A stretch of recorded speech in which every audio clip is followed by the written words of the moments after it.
भोले बाबा जी के सभी भक्तों को ओम नमः शिवाय, हर हर महादेव। श्री अमरनाथ जी यात्रा के लेकर साइन बोर्ड की बैठकें अब शुरू हो गई हैं। यात्रा की तैयारी के लिए मुख्य सचिव ने श्री अमरनाथ जी साइन बोर्ड की 14वीं HLC बैठक की अध्यक्षता की।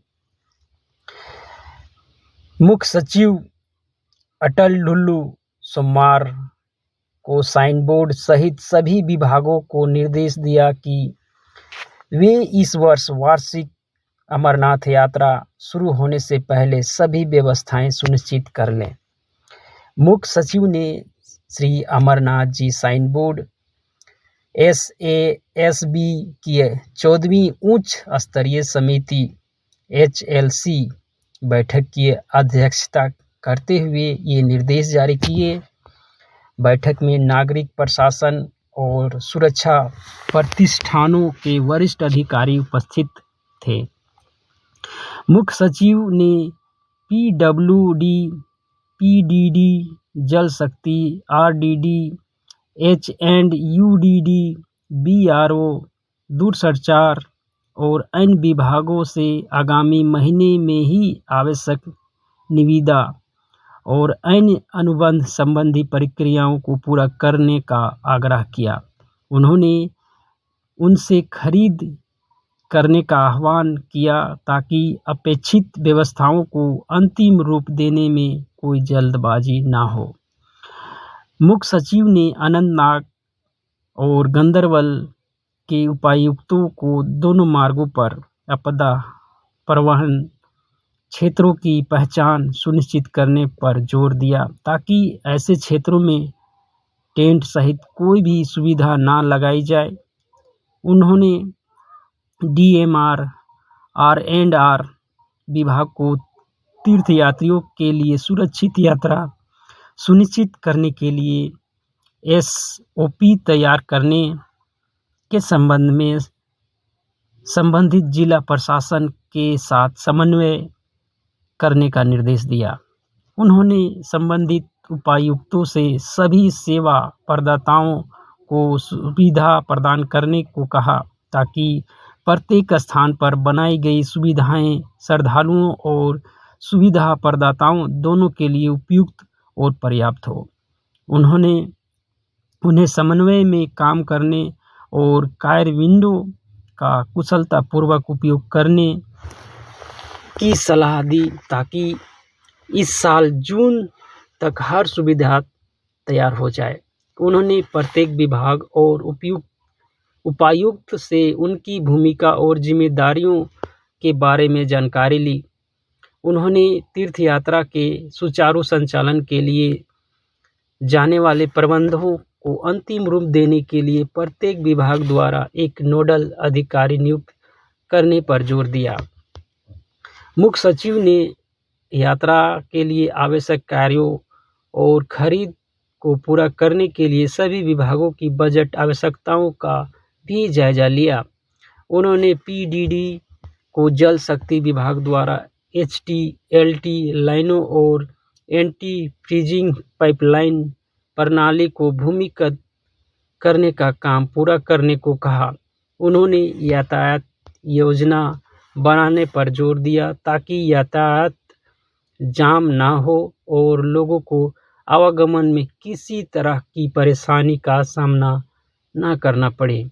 उन्होंने पुलिस विभाग को यात्रा को सुविधाजनक बनाने के लिए पर्याप्त संख्या में अपने कर्मियों को तैनात करने का निर्देश दिया। चर्चा के लिए आया एक और मुद्दा स्वास्थ्य विभाग द्वारा 20 अस्पतालों के साथ साथ अन्य स्वास्थ्य सुविधाओं को चालू करने के लिए पर्याप्त मानव शक्ति की तैनाती था। उन्होंने आगे कहा कि परिचालित प्रथा के अनुसार बाहर से मानव शक्ति का आमंत्रित करने की प्रक्रिया शुरू करें।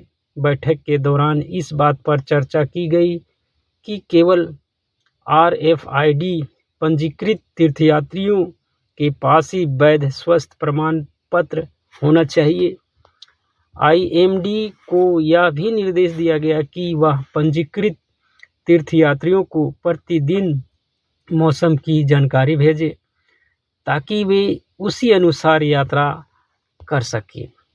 इसके अलावा RDD और HNUDD द्वारा अपने अपने क्षेत्रों में उचित स्वच्छता पर विचार विमर्श किया गया। दोनों विभागों को सलाह दी गई कि वे गुफा मंदिर के रास्ते में आवश्यक संख्या में शौचालय, स्नान घर स्थापित करें और साथ ही वहाँ निर्बाध जल आपूर्ति का सामान की उपलब्धता सुनिश्चित करें। उन्हें ट्रांजिट कैंप, होल्डिंग एरिया और ट्रैक के साथ साथ सफाई के उद्देश्य से डस्टबिन लगाने और मैन पावर तैनात करने का निर्देश दिया। FCS एंड CA परिवहन, सूचना, IT1, BSNL और अन्य विभागों को पिछले अभ्यास के अनुसार अपने नियमित कार्यों को पूरा करने के लिए प्रेरित किया गया। जहां भी आवश्यक हो उचित बैकअप योजना के साथ क्षमता बढ़ाई जाए। उन्होंने यात्रा के संचालन के लिए उनके योगदान को महत्वपूर्ण बताया। मुख्य सचिव ने संबंधितों को यह भी निर्देश दिया कि यात्रा शुरू होने से पहले प्रत्येक शिविर स्थान पर रोशनी, पानी की टंकी, शौचालय, बैकअप जनरेटर, जन संबंधित प्रणाली व संचार टावरों की स्थापना सुनिश्चित की जाए। SASB और CEO डॉक्टर मनदीप कुमार भंडारी ने बैठक में विभिन्न विभागों द्वारा की गई पिछली व्यवस्थाओं और सुधार की संभावनाओं के बारे में जानकारी दी। उन्होंने यात्रा 2024 के समापन के बाद किए जाने वाले कार्यों का विवरण दिया। भंडारी ने यात्रा मार्गों के उन्नयन के अलावा श्रद्धालुओं को विश्वसनीय बिजली और पानी की आपूर्ति कराने किए जाने वाले कार्यों पर भी प्रकाश डाला। उन्होंने इस वर्ष यात्रा के सफल संचालन के लिए आपदा प्रबंधन, शमन उपायों, प्रीपेड हायरिंग सिस्टम, शिविरों की क्षमता, श्रमिकों और टट्टुओं की पंजीकरण तथा अन्य आवश्यकताओं के बारे में जानकारी दी।